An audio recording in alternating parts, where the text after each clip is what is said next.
Ibn Mubarak disait Al-Isnadu min ad-din, walawla al-Isnad, laqala man sha'a ma sha'a.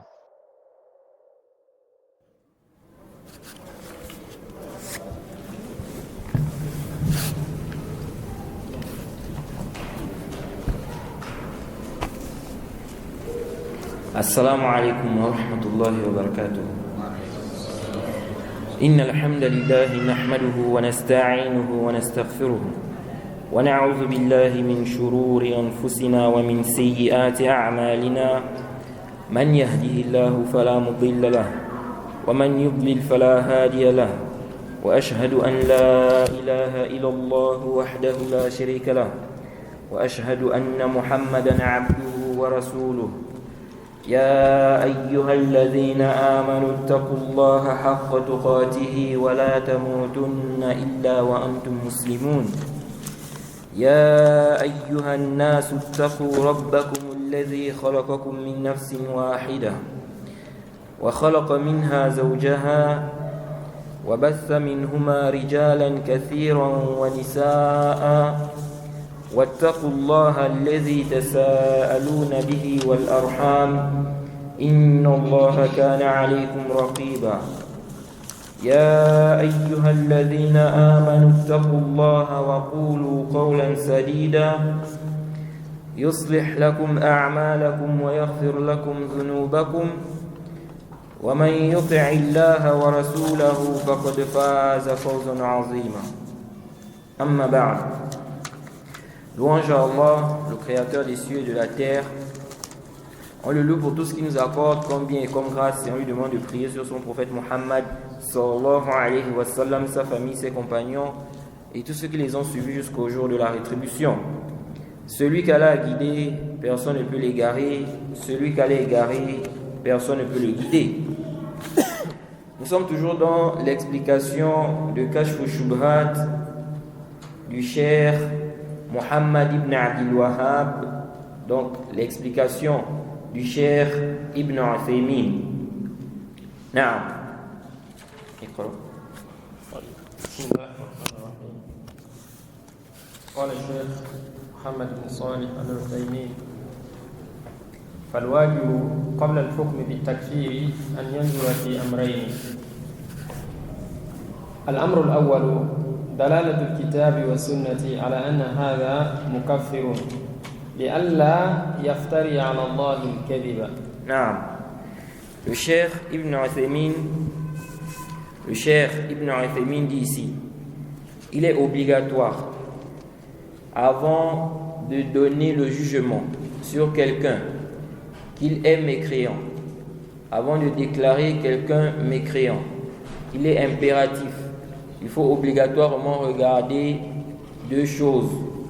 Il dit, premièrement, les preuves du Coran et de la Sunna qui prouvent, qui justifient que telle chose est une chose qui fait sortir de l'islam, que c'est une mécréance. Donc il faut d'abord s'assurer qu'on a une preuve qui prouve que telle chose est une mécréance. Et ça, c'est très important. C'est pourquoi, lorsque des gens divergent, ou même les savants divergent, est-ce que telle chose fait sortir de l'islam ou non? Ici, là, ceux qui vont dire que ça fait sortir de l'islam, ce sont eux qui doivent apporter la preuve de cela d'abord. Ok? Non. L'autre groupe, ils peuvent apporter des preuves qui montrent que ça ne fait pas sortir de l'islam. Mais la preuve, ici, là, à la base, ça incombe à celui qui dit que ça fait sortir de l'islam. Parce que le takfir, ce n'est pas nous qui décidons. On ne décide pas comme ça de qui va sortir de l'islam.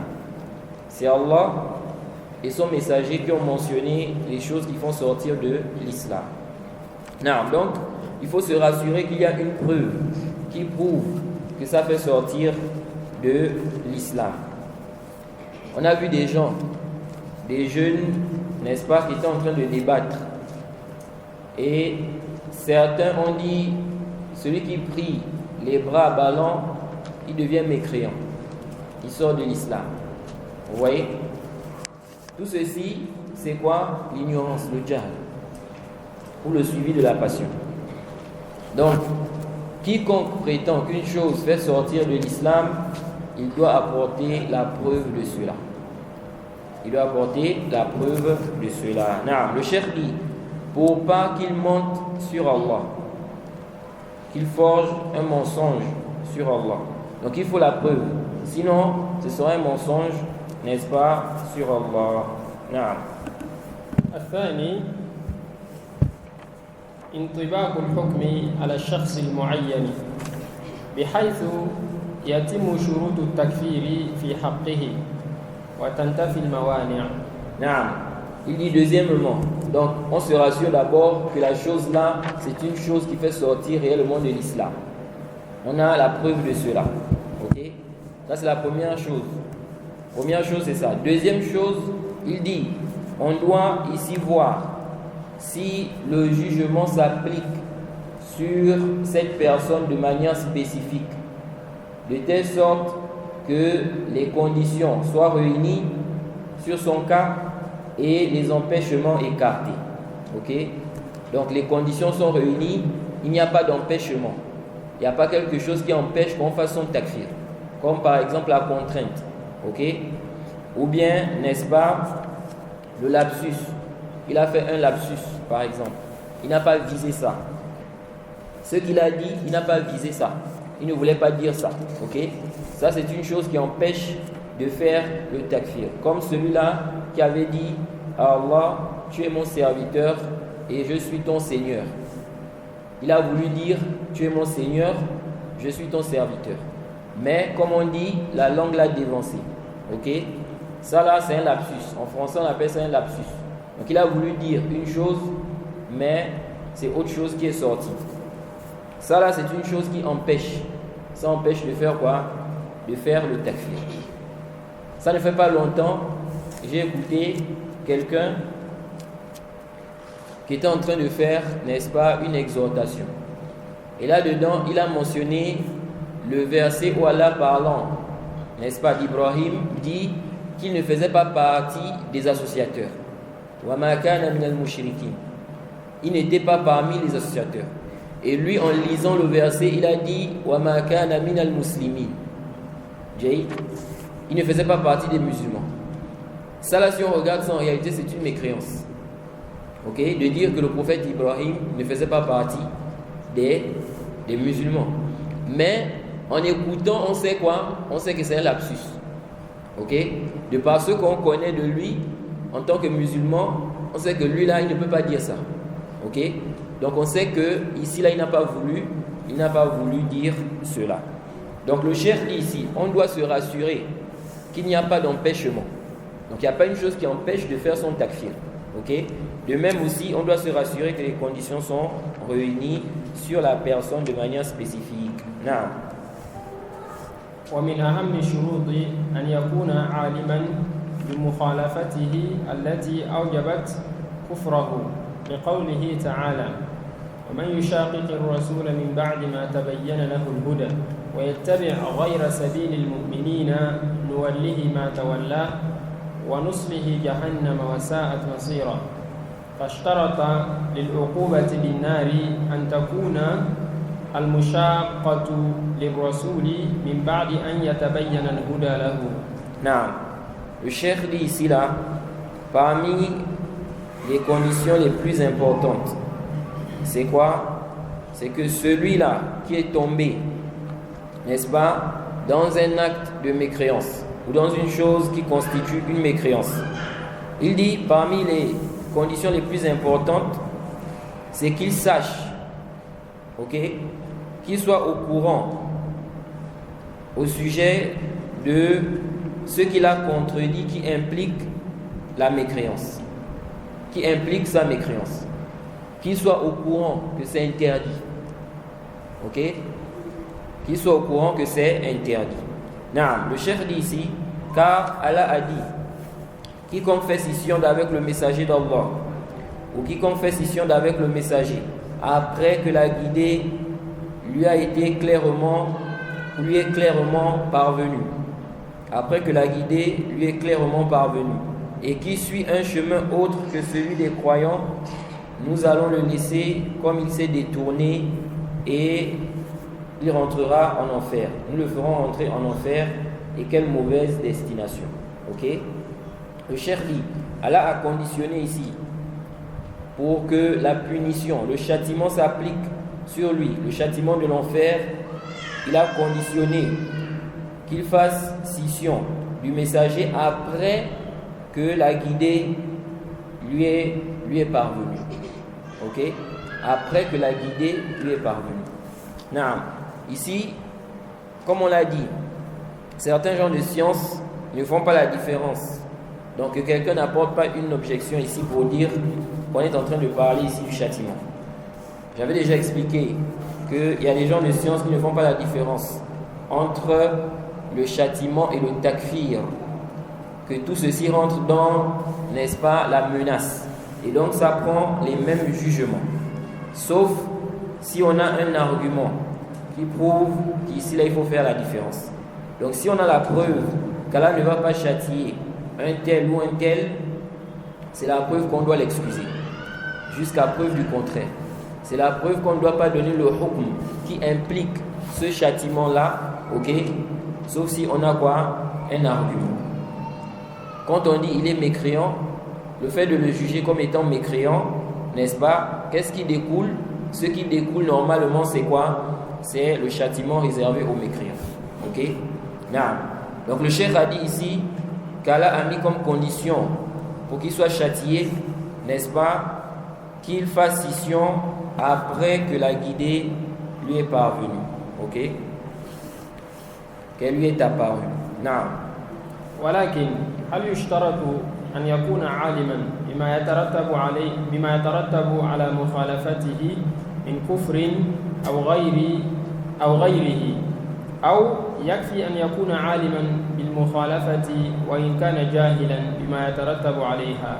Non, le cheikh Ibn Uthaymin dit, cependant, est-ce une condition qu'il sache ce qui découle de cet acte qu'il a posé, ok, ou bien cette parole qu'il a prononcée, ou ce dans quoi il est tombé là? Est-ce une condition qu'il sache ce qui en découle comme mécréance ou autre? Donc ça peut être la punition, ça peut être, n'est-ce pas, la mécréance.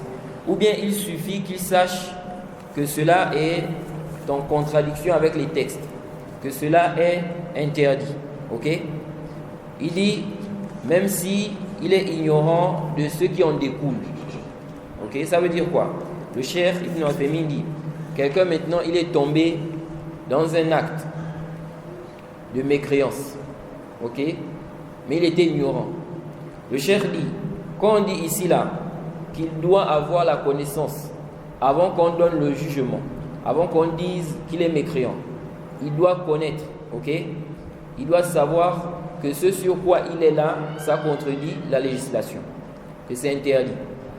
Le cheikh dit, cependant, est-ce que ici là c'est une condition qu'il sache que ça là, ça fait sortir de l'islam? Ou bien il suffit qu'il sache que c'est interdit? Ok? Donc, est-ce une condition qu'il sache que ça fait sortir de l'islam pour qu'on donne le jugement sur lui? Ou bien ici là, ce n'est pas une condition. Ce qu'on regarde ici, c'est le fait qu'il ait connaissance que c'est interdit. C'est interdit. Il sait que c'est interdit. Il a su maintenant que c'est interdit. Ok? Ça là, ça suffit pour donner le jugement. Ou bien on dit non. On ne peut pas dire qu'il est mécréant. S'il nous dit par exemple qu'il ne savait pas que c'était du kufr. Tu savais que c'était interdit? Oui. Je savais que c'est interdit. Mais je ne savais pas que c'est une mécréance. Ok? Donc le cheikh ici pose cette question. Il dit, Naam. الجواب الثاني أي أن مجرد علمه بالمخالفة كاف في الحكم بما تقتضيه لأن النبي صلى الله عليه وسلم أوجب الكفارة على المجامع في نهار رمضان لعلمه بالمخالفة مع جهله بالكفارة ولأن الزاني المحصن العالم بتحريم الزنا يرجم وإن كان جاهلا بما يترتب على زناه وربما لو كان عالما ما زنى. نعم. Le cheikh dit la réponse, c'est, n'est-ce pas, la deuxième réponse. Ok?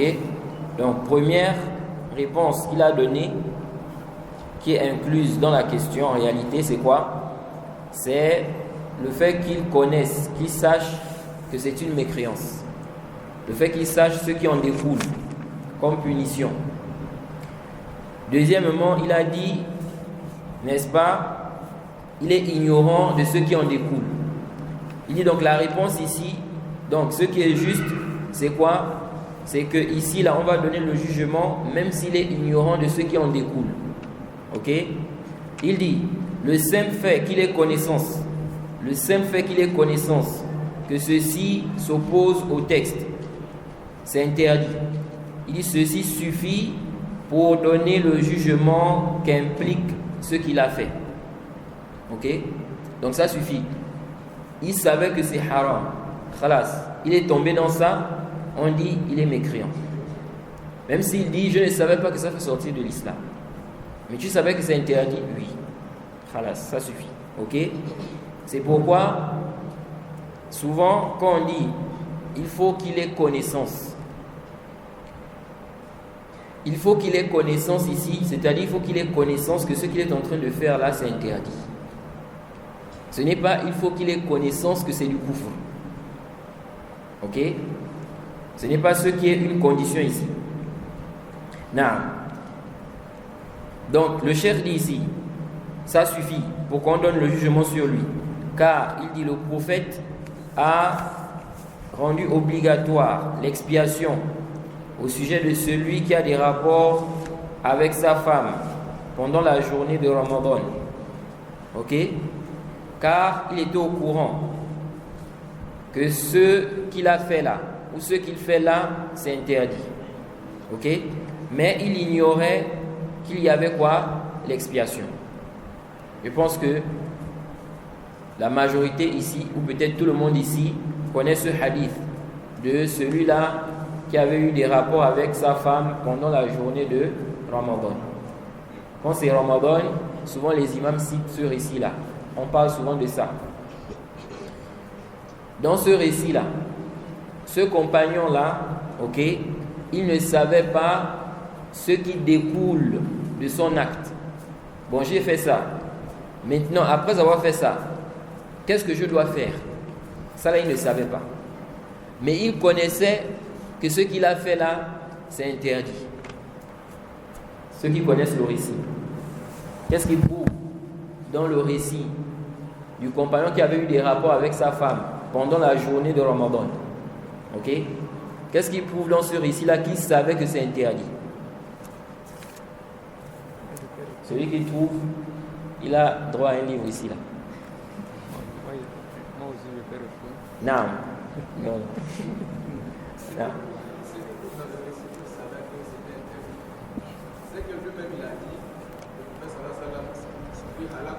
Mumtaz. Jay, il a dit halak. Donc il savait que ce qu'il a fait là, ce n'est pas bien. Ok? Non. Venez prendre. Vous choisissez lequel? Vous avez deux livres ici là. Ça c'est le comportement, la clarification sur les comportements à avoir vis-à-vis des gouverneurs. Comment se comporte avec les gouverneurs. Et ici là vous avez le sad, le fait de prier les bras ballants. Est-ce que c'est une sunna ou pas? Vous prenez lequel des deux? Celui-là. Donc le prophète ici là, quand il est venu, il a dit au prophète que j'ai péri. Ok? Comme on dit chez nous, je suis foutu. Il dit je suis foutu. Jay. Donc il a dit j'ai péri. Donc lui ici là, pourquoi il vient vers le prophète? Justement parce qu'il veut savoir qu'est-ce qu'il doit faire maintenant. Ok? Donc il savait que ce qu'il a fait là n'est pas bien. Maintenant il vient voir le prophète pour connaître quelle est la solution. Qu'est-ce qu'il doit faire. Ok? Ensuite le prophète lui a expliqué. Donc le cheikh dit ici que ceci est la preuve que ce qu'on regarde ici, ce n'est pas ici le fait que la personne ait connaissance de ce qui découle de son acte. Mais on regarde plutôt le fait qu'elle ait connaissance que c'est interdit. Ok? Ensuite, il a dit, et aussi parce que celui qui a commis l'adultère, tout en sachant que c'est interdit, il dit ici là, on le lapide, même si il ne connaissait pas ce qui en découle. Donc il ne connaissait pas la sentence. Et quand tu fais ça, on va te lapider. Mais il savait que c'est interdit. Le cheikh dit ici là, celui-là on applique la sentence sur lui. Il dit il se peut que s'il était au courant, il n'allait pas faire le zina. Ok? Malgré ça, n'est-ce pas, la sentence s'applique. Ce compagnon-là, qui ne connaissait pas, n'est-ce pas, l'expiation qu'on doit faire ou ce qui en découle de son acte, ok? Il se peut que s'il était au courant, que si tu fais ça pendant la journée de Ramadan, tu dois faire ça. Il se peut qu'il n'allait pas faire ça, ok? Mais avec cela, le prophète Mohammed sallallahu alayhi wa sallam lui a quand même demandé de faire ces expiations-là. Jusqu'à, n'est-ce pas, il a expliqué qu'il ne pouvait pas. Ok? Naam.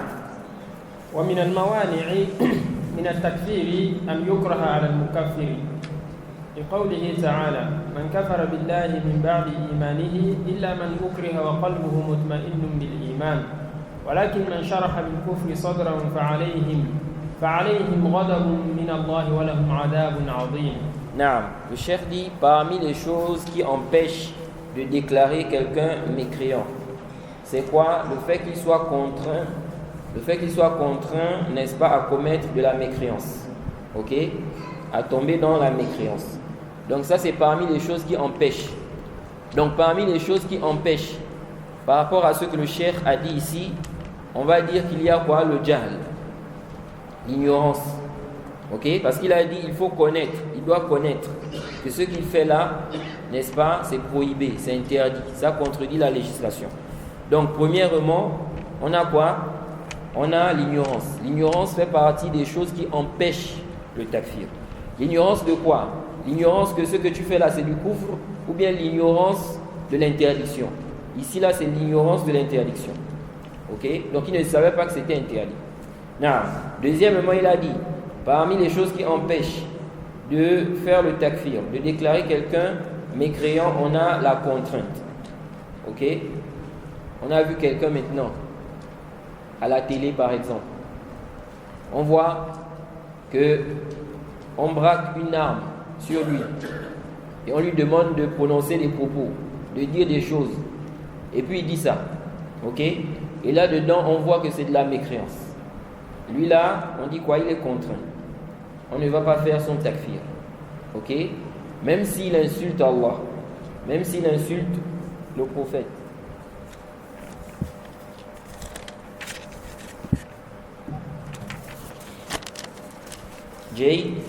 Même s'il insulte, n'est-ce pas, le prophète, comme cela est arrivé au temps du prophète Mohammed sallallahu alayhi wa sallam, le compagnon, n'est-ce pas, qui a été contraint à insulter le prophète.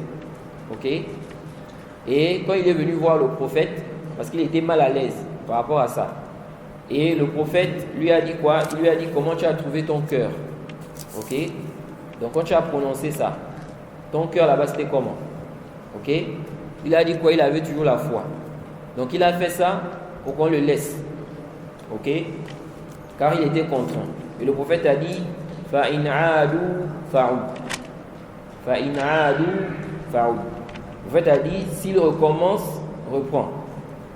Donc s'il te contraigne, s'il te demande encore de commettre la mécréance, ok, recommence. Ok? Non. Donc ça montre clairement que celui qui est contraint, n'est-ce pas, il ne sort pas de l'islam. Ça fait partie des empêchements. Ensuite, on a un verset clair à ce sujet-là. Ok? Non. Le cheikh ici a cité ce verset où Allah dit quiconque mécroit en Allah, sauf celui qui est contraint, et son cœur demeure plein de sérénité de foi. Cependant, ceux qui ouvrent délibérément leur cœur à la mécréance, ceux-là ont sur eux la colère d'Allah et, n'est-ce pas, un châtiment terrible. Vous voyez?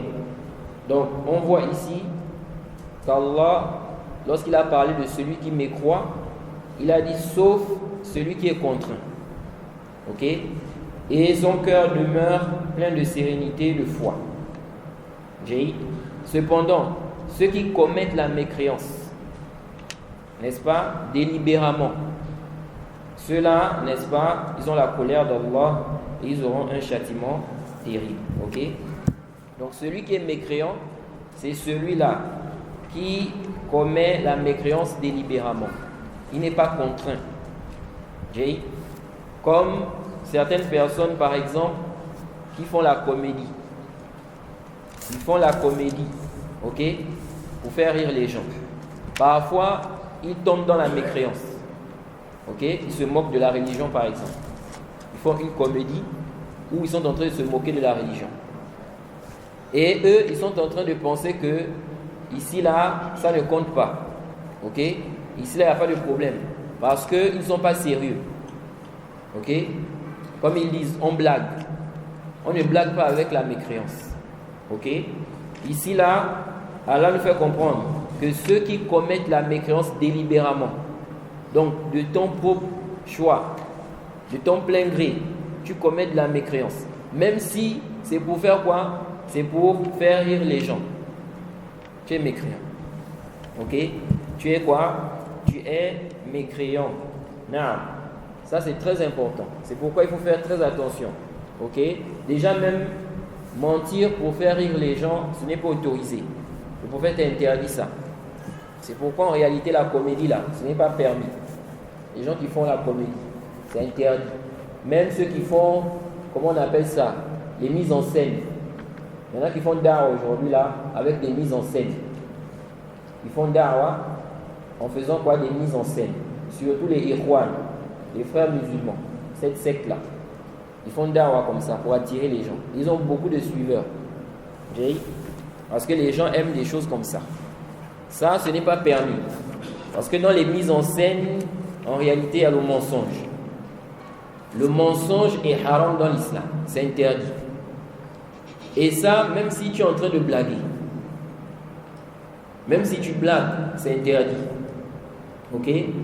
Tu n'as pas le droit, par exemple, de dire que je suis marié, n'est-ce pas, à telle femme. C'est ma femme.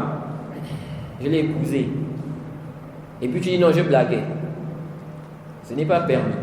Ok? Le mensonge n'est pas permis. C'est haram, même si tu blagues. Il n'y a pas un dalil dans le kitab, bien dans la sunna, qui prouve que si tu blagues, c'est permis de mentir. Ok? Les textes où on a interdit le mensonge, n'est-ce pas, sont quoi? Généraux. Par conséquent, lorsqu'on fait des mises en scène, on fait une mise en scène, on dit voilà, toi tu vas jouer par exemple le rôle de celui qui ne prie pas. Et puis moi je vais venir pour t'exhorter. Ou bien tu vas jouer le rôle d'un mécréant. Comme, n'est-ce pas, on a vu deux personnes qui ont fait quoi? Une mise en scène. Il dit à l'autre qui va jouer le rôle d'un athée. Et puis il vient avec des questions. Et dans ces questions-là, il prononce des propos de mécréance. En tant que soi-disant musulman. Il dit, moi je ne crois pas, n'est-ce pas, en ceci. Comment vous dites ça, vous les musulmans? Ça c'est faux, ce n'est pas vrai. Parce que kaza. Tout ceci, mise en scène. Est-ce que c'est autorisé ça? Ce n'est pas autorisé. Ok? Les mises en scène sont prohibées. Ok? Quelqu'un maintenant, il va faire une mise en scène. Tu joues le rôle d'un mécréant. Supposons la mort vient te trouver là, pendant le tournage. Parce qu'il y a des gens qui meurent quand ils font les films là. Maintenant tu es en train de faire la mise en scène, la mort te trouve là. Tu vas dire quoi, Allah? Tu joues le rôle d'un mécréant. Tu dis je suis mécréant, je suis chrétien. Alors qu'en réalité tu n'es pas chrétien. Vous voyez? De même aussi, quelqu'un joue le rôle, il dit je suis médecin. Bien sûr le président des États-Unis. Alors qu'en réalité ce n'est pas lui le président des États-Unis. Tout ceci c'est quoi? C'est du mensonge, ce n'est pas quoi? Ce n'est pas permis. De même, ceux qui font le film du prophète. Le film du prophète. Tout ceci ce n'est pas permis. Les films même ne sont pas autorisés. Parce que c'est du mensonge. Ok? Sans ignorer. Si on ajoute encore à cela ce qui s'y trouve comme perversité. Parfois il y a de la perversité dans les films là. Ok? Parfois on voit des femmes qui ne sont pas bien vêtues. Des gens qui s'embrassent. Des gens qui font de la perversité. Et ce sont des choses aussi qui qui participent à la détérioration des mœurs, à, n'est-ce pas, égarer nos enfants. Vous voyez, les enfants là, en regardant la télé, ils regardent des films, ou même les séries là, ça influence les enfants. Vous voyez, et même les femmes qui aiment regarder les séries là, tellement elle a regardé la série, n'est-ce pas, elle a vu des choses là-bas, elle veut que ça s'applique aussi avec son mari. Vous voyez, pourquoi? Parce qu'elle voit ça à la télé. Vous voyez, donc ce sont des choses, on doit s'écarter de cela. Non, ce sont des mensonges. Donc, on ne joue pas avec la mécréance. C'est pourquoi le cheikh Mohammed ibn Abdul Wahhab, dans les annulatifs de l'islam, on avait vu ça. Il a dit quoi à la fin là-bas? Il a dit il n'y a pas de différence concernant tous ces annulatifs-là, n'est-ce pas? Il n'y a pas de différence entre celui qui le fait, n'est-ce pas, en étant quoi, sérieux, et celui-là qui fait quoi, qui plaisante. Il n'y a pas de différence. Tout ceci, ça peut sortir de l'islam. Non. Ce verset que le cheikh a cité là, ça vient aussi réfuter une conception des Murji'a. Ok? Une conception des Murji'a. Ce verset, en réalité, dans ce verset-là, Allah n'est pas en train de parler ici de la mécréance qui est dans le cœur. La mécréance qu'on commet, n'est-ce pas, intérieurement. Ok? Ici, là, Allah parle ici d'une mécréance apparente. C'est-à-dire que la personne a commis ça de façon apparente et non intérieure. Quand il dit ici, là, celui qui mécroit après avoir eu la foi, sauf celui qui est contraint, et son cœur demeure plein de sérénité de foi. Ici, là, on n'est pas en train de parler. Dans ce verset, on n'est pas en train de parler de quelqu'un qui a commis une mécréance. Mais cette mécréance-là, c'est une mécréance, n'est-ce pas, intérieure. Ok? Parce que la mécréance, on peut commettre la mécréance, n'est-ce pas, intérieurement. C'est-à-dire que tu as eu, par exemple, une croyance de mécréance. Ok? Ou bien tu as eu un problème au niveau des actes du cœur. On peut commettre la mécréance en prononçant une parole de mécréance. Et on peut commettre la mécréance en commettant un acte de mécréance. Comme celui qui adore par exemple une statue. Ici c'est l'acte. Ok? Donc ces trois choses-là, on peut commettre la mécréance par le cœur, par la langue, par les membres. Ici dans ce verset, Allah est en train de parler de celui qui a commis la mécréance extérieurement. Bien que la mécréance extérieure, ça implique la mécréance intérieure. Ok? Chez les gens de la Sunna, tu ne deviens pas mécréant et puis on dit que tu as la foi. Il y a un lien entre l'intérieur et l'extérieur. Ok? Si on a dit que tu es devenu mécréant, ça veut dire que intérieurement aussi tu es mécréant. Les deux vont ensemble. On ne dit pas non, il est kafir, mais il a la foi là-bas. Ça c'est quoi? Ça c'est complètement baotilou. Ok? Cependant, cette mécréance, n'est-ce pas, que la personne a eu à commettre, elle peut avoir commis cela en prononçant une parole ou bien en posant un acte. Ok? Toïb. Pourquoi on dit que dans le verset là, on ne parle pas, n'est-ce pas, de celui qui a commis la mécréance par le cœur? Qui voit? Allah dit ici, celui qui a mécru en Allah après avoir eu la foi, sauf celui qui est contraint, et son cœur demeure plein de sérénité de foi. Qui voit? Est-ce que vous aviez d'abord compris la question? Non.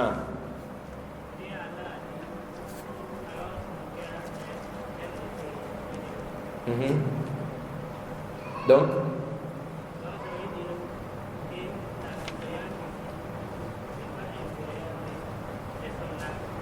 ce n'est pas...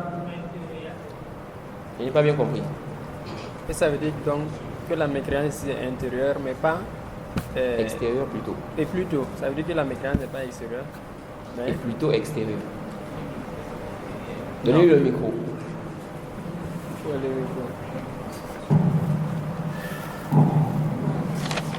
dans les versets, ce qui prouve, c'est ici Allah subhanahu wa ta'ala ne parle pas d'une décréance intérieure. Et le fait que dans les versets, Allah a mentionné que celui-là, son cœur est plein de sérénité de foi. Bon, c'est pas tout à fait ça. Parce que là, c'est la condition pour celui qui est contraint. Ok? La condition pour qu'on considère qu'il est contraint, il ne faut pas qu'il le fasse délibérément. C'est-à-dire au niveau du cœur. Si ça atteint le cœur, il n'est plus contraint. Ok?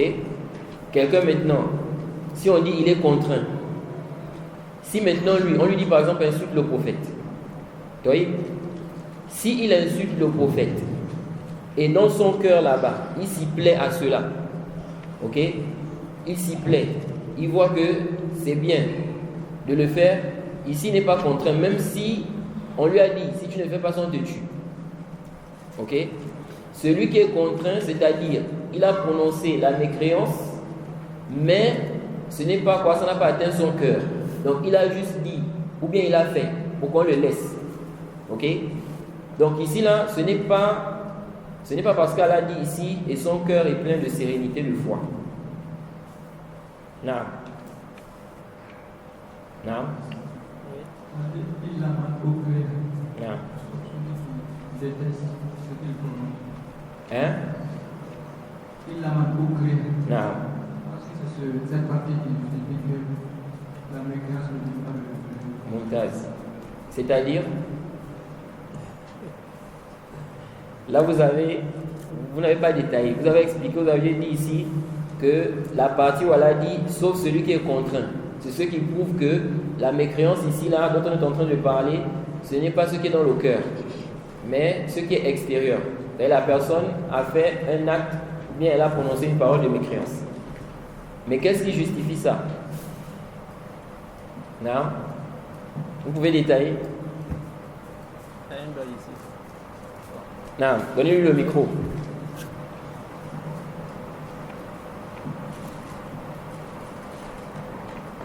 Non, en fait, quand on a dit il l'a mal ça veut dire qu'on l'a contraint à faire quelque chose et lui-même il n'aime pas. En tout cas, la réalité même, c'est qu'il veut la foi. Mais on l'a contraint de faire l'opposé de la foi. Donc cela montre que. Mais si quelqu'un te dit, par exemple maintenant là, on vient, on lui dit, on braque le fusil, on dit insulte le prophète sinon on te tue. Maintenant il insulte, mais en même temps aussi il veut ça, il veut insulter. Et puis il te dit je suis contraint parce qu'on a mis le fusil devant moi. Est-ce que celui-là il est contraint? Non, il n'est pas contraint. Donc ce que vous dites là, c'est discutable. Ce n'est même pas sahih. Vous voyez? Naam. Mais parce que la contrainte, pas de contrainte dans ton cœur. Mumtaz. Jade, c'est ça la réponse. Parce qu'on ne peut pas te contraindre dans ton cœur. Personne. Jade, on peut te contraindre à parler, à dire quelque chose. On peut te contraindre à faire quelque chose. Mais dans ton cœur là, on ne peut pas. Pourquoi? Pourquoi on ne peut pas te contraindre dans le cœur? Oui. Hein? Non. Oui. Parce que Mumtaz. Parce que, bon, l'expression, peut-être pas l'expression, mais parce que personne ne sait. On va dire ici que l'expression n'est pas forcément adéquate, mais personne ne sait ce qui est dans ton cœur ici, sauf toi-même. Ok? Donc, même si quelqu'un veut te contraindre, il ne peut pas te contraindre à avoir une croyance. S'il te dit par exemple, crois qu'Allah n'existe pas, sinon je te tue. Si tu lui dis oui, je crois qu'Allah n'existe pas, et puis au fond de toi, tu ne crois pas, est-ce qu'il peut savoir ça? Il ne peut pas. Et c'est pourquoi on dit, on peut te contraindre à dire quelque chose, ou bien à commettre un acte de mécréance, ou bien à faire quelque chose, mais on ne peut pas te contraindre dans le cœur. Ok? Donc c'est pourquoi, lorsqu'Allah dit ici, sauf celui qui est contraint, comme on ne peut pas contraindre, n'est-ce pas, dans le cœur, Ça veut dire qu'Allah ne parle pas ici de celui qui commet la mécréance par le cœur ici. Ok? Ici, là, ce n'est pas celui qui commet la mécréance par le cœur. Naam. ومن الموانع أن يغلق عليه فكره وقصده بحيث لا يدري ما يقول لشدة فرح أو حزن أو غضب أو خوف ونحو ذلك لقوله تعالى وليس عليكم جناح فيما أخطأتم به ولكن ما تعمدت قلوبكم وكان الله غفورا رحيما. Naam. Le cheikh dit, parmi les choses aussi qui empêchent, n'est-ce pas, le takfir, c'est le fait que les pensées de la personne, son intention, soient fermées. C'est-à-dire qu'ici, là, il n'a pas eu un pouvoir sur ça. Ok? Il dit de telle sorte qu'il ne sait pas ce qu'il dit. Donc, il ne sait pas ce qu'il est en train de dire. Ok? Le cheikh dit, à cause d'un excès de joie, ou bien de tristesse, ou bien de colère, ou bien de peur, l'excès de peur, ou bien de tristesse, ou de joie, ça peut pousser quelqu'un à dire quelque chose, mais il ne prend pas conscience, il ne sait pas ce qu'il est en train de dire là. Ok? Le cheikh dit, et ce qui est semblable à cela, il dit, car Allah a dit, il n'y a pas de mal, n'est-ce pas, pour ceux que vous faites par erreur, ok? Mais plutôt pour ceux que vous faites délibérément. Et Allah est pardonneur et miséricordieux. Non. Donc c'est une erreur. C'est comme ce que j'ai dit tout à l'heure là. Celui qui a dit, parlant du prophète Ibrahim, qui ne faisait pas partie, n'est-ce pas, des musulmans. Ok? Quand il a dit ça, il ne s'est pas rendu compte. Vous voyez? Il ne savait pas qu'il était en train de dire, ici là, qu'il ne fait pas partie des musulmans. Vous voyez? Il croyait qu'il a dit, il ne fait pas partie des associateurs. Ok? Donc celui-là, on ne dit pas qu'il est devenu mécréant. Quelqu'un aussi, il est dans un excès de colère, au point où il ne sait plus ce qu'il dit. Il a prononcé une parole de mécréance. Lui là aussi, on ne fait pas son takfir, c'est un empêchement du takfir. Ou bien la joie. Tellement il était en joie, l'excès de joie. Il a dit une parole. Cette parole-là, c'est du kufr. Ok? Donc ici, là, on dit quoi? On dit que celui-là ne devient pas mécréant. Ok? C'est-à-dire qu'il ne sait pas ce qu'il est en train de dire là. Non. وفي صحيح مسلم عن أنس بن مالك رضي الله عنه أن النبي صلى الله عليه وسلم قال لله أظن خطأ لله نعم لله لا لله لله طيب لله أشد فرحا بتوبة عبده حين يتوب إليه من أحدكم كان على راحلته بأرض فلات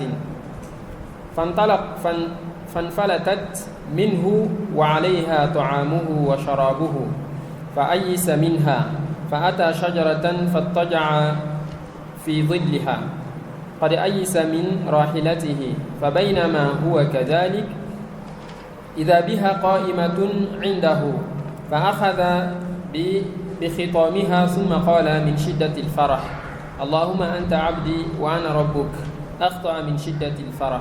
نعم.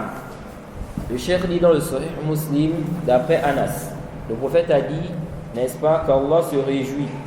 Allah se réjouit plus du repentir de quelqu'un lorsqu'il se repent que se réjouit l'un d'entre vous s'il montait sur son chameau dans une terre désertique. Ok? Et que son chameau s'échappe. Et que son chameau s'échappe tout à coup, en emportant sa nourriture et sa boisson. Ok? Et ce dernier, qu'est-ce qu'il va faire? Il va s'allonger à l'ombre d'un arbre. Ok? À l'ombre d'un arbre, attendant la mort. Et voilà qu'il est dans cette situation que son chameau, n'est-ce pas, revient. Il est revenu. Et le prophète Muhammad sallallahu alayhi wa sallam dit, puis il a dit, à cause de l'excès de joie, ô Seigneur, tu es mon serviteur, je suis ton Seigneur. Et le prophète a dit, il s'est trompé à cause de l'excès de joie. Ok? Alors ce récit-là, c'est un récit qui nous montre que celui qui prononce une mécréance, mais c'était un lapsus, il ne devient pas mécréant. Ok? Il a voulu dire une chose, il a dit le contraire. Ou bien il a dit ce qui s'oppose à la législation. Mais il n'a pas voulu dire cela. Celui-là, on dit quoi? Il est excusé. Donc ici, là, dire que c'est toi Allah, c'est de la mécréance. Celui qui dit ça volontairement, il dit c'est moi Allah, il n'est pas contraint. Il sait ce qu'il est en train de dire. Ce n'est pas un lapsus, il est mécréant. Ok? Il est quoi? Mécréant. Now, donc le cheikh a dit ici que ça fait partie des mawani', des choses qui empêchent quoi? De donner le jugement de mécréance sur la personne. Now. Et de là aussi on voit tout ce qui va dans le même sens. Ok? Ici là on a parlé de l'excès de joie. Donc il était tellement content qu'il a retrouvé son chameau, qu'il a eu à dire ça. Ok? Ici on dit tout ce qui va dans le même sens. Donc si c'est un excès de colère aussi, au point où il fait quoi? Il dit ce qu'il ne pense pas. Ok? Donc c'est un lapsus. On dit ça le même jugement. Ça le même jugement. نعم. ومن الموانع أيضا أن يكون له شبهة تأويل في الكفر بحيث يظن أنه على حق لأن هذا لم يتعمد الإثم والمخالفة فيكون داخلا في قوله تعالى وليس عليكم جناح فيما أخطأتم به ولكن ما تعمدت قلوبكم ولأن هذا غاية جهده فيكون داخلا في قوله تعالى لا يكلف الله نفسا إلا وسعها. نعم. Le cheikh dit parmi les choses aussi qui empêchent le takfir. Donc parmi les choses qui empêchent qu'on déclare quelqu'un mécréant. Le cheikh dit il y a quoi? L'ambiguïté. Il a une ambiguïté. Il a fait une mauvaise interprétation, ok, du texte. Dans une chose qui en réalité, ça rend mécréant. Ok? Celui qui fait ça, ou celui qui a cette croyance-là, il devient mécréant. Mais lui, il a fait ça. Ou bien il a eu cette croyance-là, mais à cause d'une ambiguïté. Ok? Il a fait une mauvaise interprétation.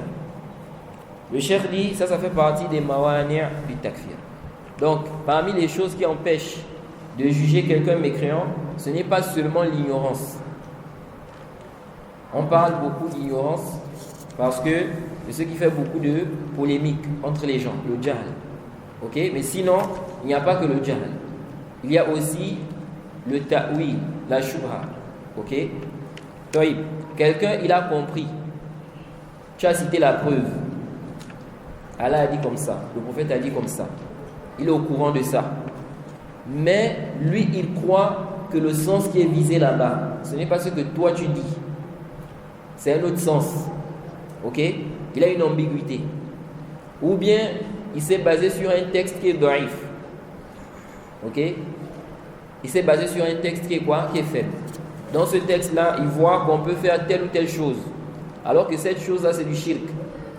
Ok? Ou bien du kufr. Mais lui, il croit que c'est prouvé qu'on peut faire ça. Donc lui, il a une shubha. Qu'est-ce qu'il faut faire? Il faut enlever la shubha.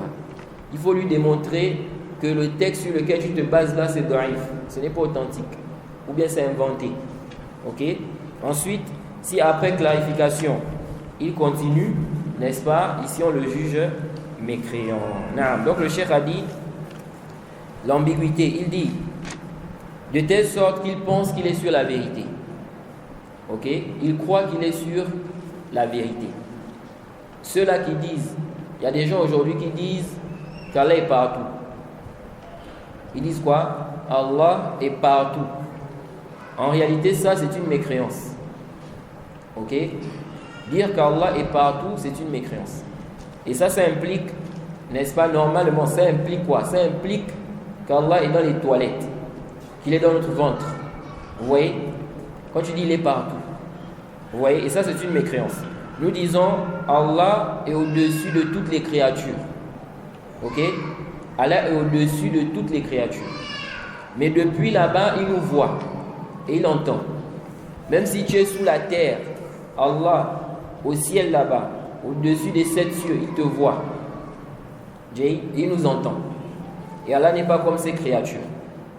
Toi, par exemple, si on te met en haut là, au-dessus de la mosquée, tu ne vas pas voir ceux qui sont ici. Ok? Mais Allah, ce n'est pas comme ça. Allah nous voit. On est là, il y a le mur, il y a le plafond, mais Allah nous voit.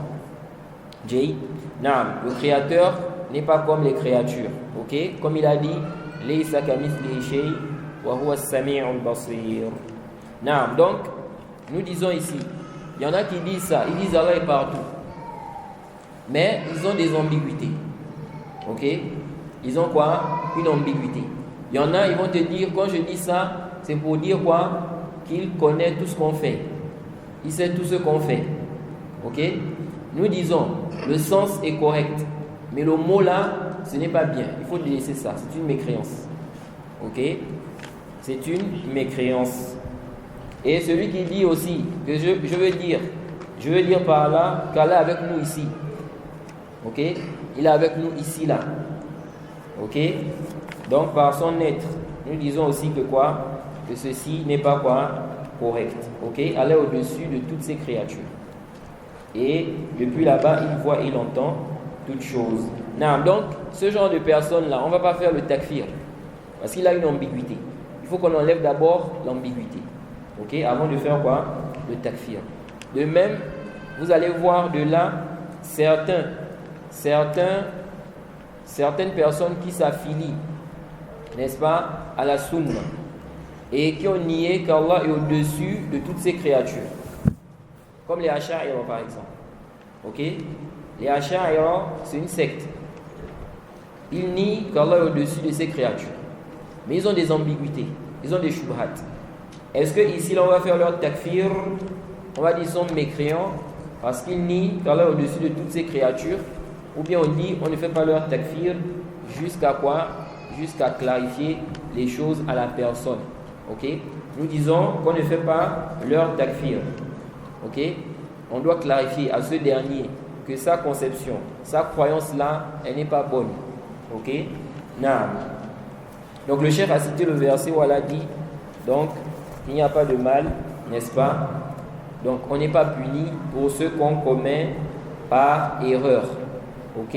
Mais plutôt ce qu'on fait délibérément, volontairement. Et le cheikh a dit parce que ça c'est le summum de ses efforts. Ok? Donc ces efforts sont arrivés là. C'est là où ça s'arrête. Lui c'est comme ça qu'il a compris le texte là. Ok? Le cheikh dit, il entre donc dans la parole où Allah dit, n'est-ce pas? Allah n'impose pas une âme ce qui est au-dessus de ses capacités. Ok? Allah n'impose pas une âme ce qui est au-dessus de ses capacités. Lui, c'est comme ça qu'il a compris ça. Ok? Donc ici, on doit faire quoi? On doit lui expliquer qu'il a mal compris avec des preuves et des clarifications. وقال في المغني وإن استحل قتل المعصومين وأخذ أموالهم بغير شبهة ولا تأويل فكذلك يعني يكون كافرا وإن كان بتأويل كالخوارج فقد ذكرنا أن أكثر الفقهاء لم يحكموا بكفرهم مع استحلالهم دماء المسلمين وأموالهم وفعلهم ذلك متقربين به إلى الله تعالى إلى أن قال وقد عرف من مذهب الخوارج تكفير كثير من الصحابة ومن بعدهم واستحلال دمائهم وأموالهم واعتقادهم التقرب بقتلهم إلى ربهم ومع هذا لم يحكم الفقهاء بكفرهم لتأويلهم وكذلك يخرج في كل محرم استحل بتأويل مثل هذا. Le cheikh Ibn Uthaymin cite ensuite des propos d'Ibn Qudama dans le Mughni. Il dit ici là, si quelqu'un a rendu licite le fait de tuer des gens dont le sang est sacré, des gens qu'on n'a pas le droit de tuer, mais lui, il voit qu'on peut les tuer, c'est halal, ok? Alors qu'en réalité, on n'a pas le droit. Et il prend les biens des gens, ok? Il voit qu'on peut prendre leurs biens, alors qu'en réalité, non. Il dit ici là, sans ambiguïté, ou bien mauvaise interprétation, celui-là devient mécréant. Ok? Donc lui, il voit qu'on peut tuer un tel, alors qu'en réalité, on n'a pas le droit de le tuer. Ou bien il voit qu'on peut prendre les biens des gens, ou de tel groupe, alors qu'en réalité, on n'a pas le droit. Le cheikh dit ici, Ibn Qudama, d'ici le fait, sans ambiguïté, donc il n'a pas d'ambiguïté, ou bien sans mauvaise interprétation. Ce n'est pas qu'il a fait une mauvaise interprétation d'un texte, un verset ou bien un hadith, non. Il n'a rien avec lui, aucun dalil. Jay. Le cheikh dit ici là, il est mécréant, ok? Parce qu'il a rendu halal ce qui est quoi? Haram. Le cheikh dit, par contre, s'il le fait en ayant fait une mauvaise interprétation, ok?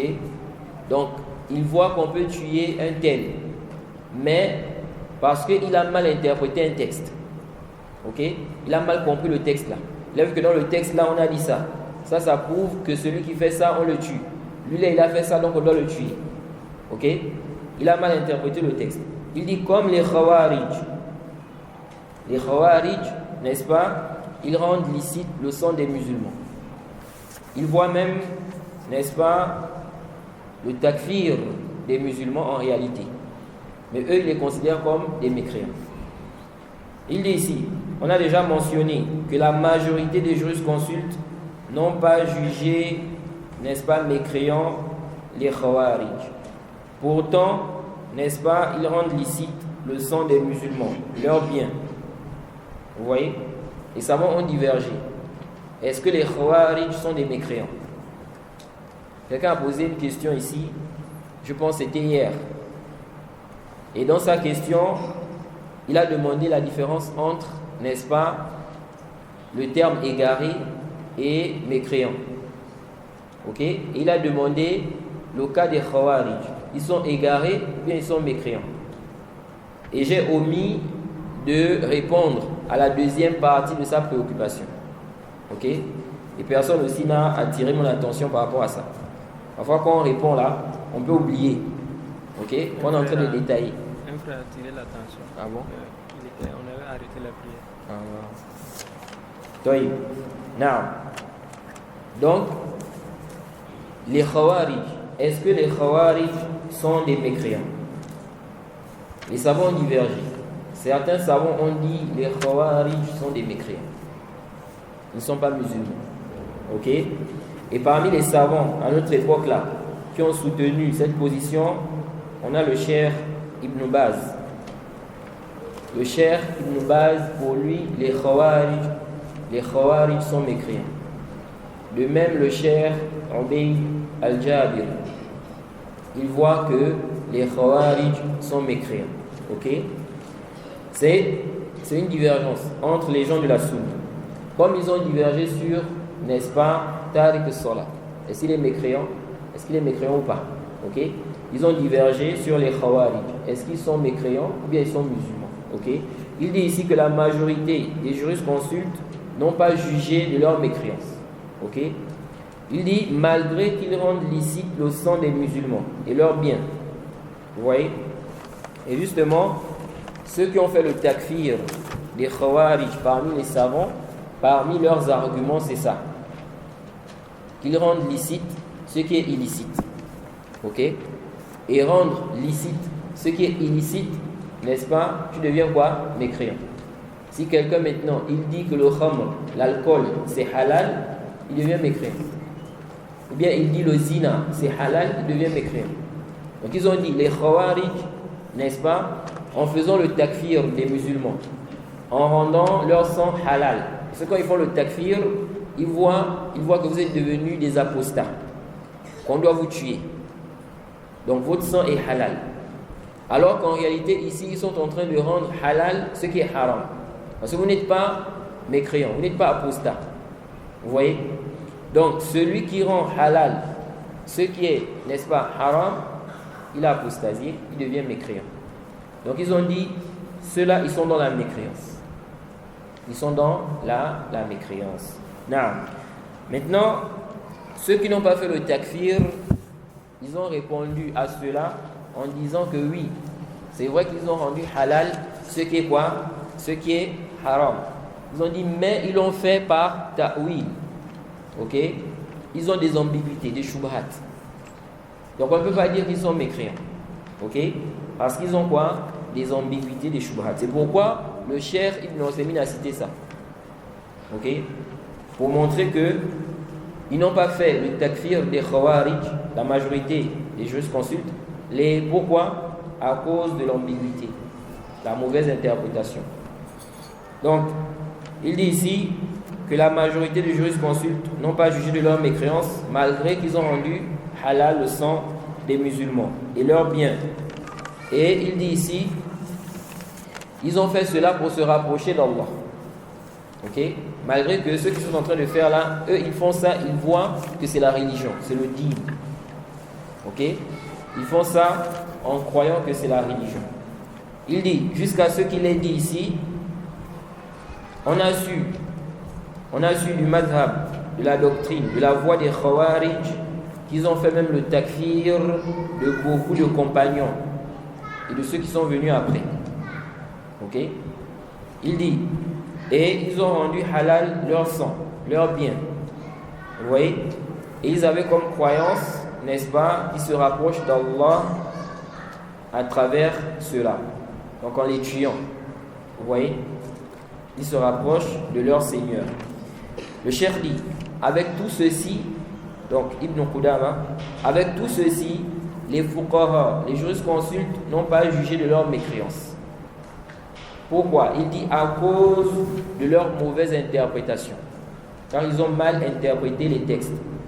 Ensuite, il a dit, de même, on donne le même jugement pour tout celui, n'est-ce pas, qui va rendre halal ce qui est haram sur base d'une mauvaise interprétation.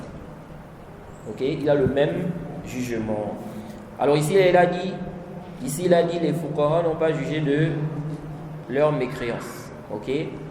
Ici, là, il ne s'agit pas de tous les jurisconsultes. Parce qu'on a vu qu'il y a une divergence. Il y a une divergence sur la mécréance des Khawarij. Wallahu a'lam. Moi, jusqu'alors, je n'ai pas encore vraiment tranché par rapport au cas des Khawarij. Est-ce qu'ils sont mécréants ou pas? Même si je penche pour l'instant plus vers la position de ceux qui disent qu'ils ne sont pas mécréants. Mais je n'ai pas encore un avis, n'est-ce pas, décisif. Parce que il faut que je trouve un temps pour faire une recherche détaillée et approfondie pour arriver à une conclusion définitive. Ensuite, le Cheikh a dit وفي فتاوى شيخ الإسلام ابن تيمية مجموع ابن قاسم وبدعة الخوارج إنما هي من سوء فهمهم للقرآن لم يقصدوا معارضته لكن فهموا منه ما لم يدل عليه فظنوا أنه يوجب تكفير أرباب الذنوب. نعم. Ensuite, il cite ici une parole du Cheikh al-Islam Ibn Taymiyyah où il dit que l'innovation des Khawarij, les Khawarij, c'est une secte. Ce sont des gens qui sont égarés. Les gens de la Sunna sont unanimes qui sont égarés. Ok? Cependant, ils ont divergé sur leur mécréance. Ils sont mécréants ou pas. Mais ils sont d'accord qu'ils sont égarés. Ok? Ils sont d'accord qu'ils sont égarés. Now, il dit ici l'innovation des Khawarij. D'ailleurs, le Cheikh al-Islam va citer ça ici, dans les propos que le Cheikh Ibn Ousaymin va citer. Il dit l'innovation des Khawarij. Cette innovation est due à leur mauvaise compréhension du Coran. Ok? Ils ont eu une mauvaise compréhension du Coran. Ils ont pris les textes où on parle de kufr de manière apparente. Ils ont dit ça veut dire quoi? Que la personne est sortie de l'islam. Ok? Il dit, ils n'ont pas visé ici le fait de contredire le Coran. Ok? Cependant, ils ont compris du Coran, n'est-ce pas, ce qui n'est pas indiqué dans le Coran en réalité, ce qui n'est pas prouvé dans le Coran. Ils ont pensé, n'est-ce pas, que cela implique le takfir de ceux qui commettent des péchés. Non.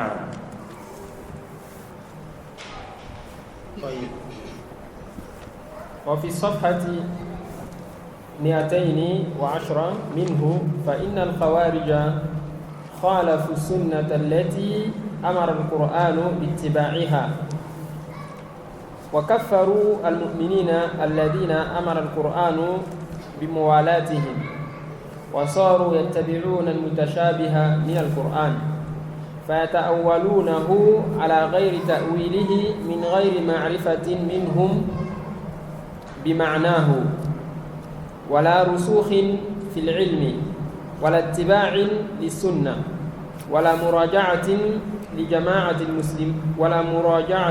لجماعة المسلمين الذين يفهمون القرآن. نعم. Ensuite, il a cité une autre parole du Cheikh al-Islam Ibn Taymiyyah, où il dit que les Khawarij, n'est-ce pas, ont contredit la Sunna, dont on a ordonné de suivre. Ok? Dans le Coran, on ordonne de suivre la Sunna. Ils ont contredit la Sunna. Et ils ont déclaré mécréants les croyants. Ceux dont on a ordonné, n'est-ce pas, de prendre pour alliés.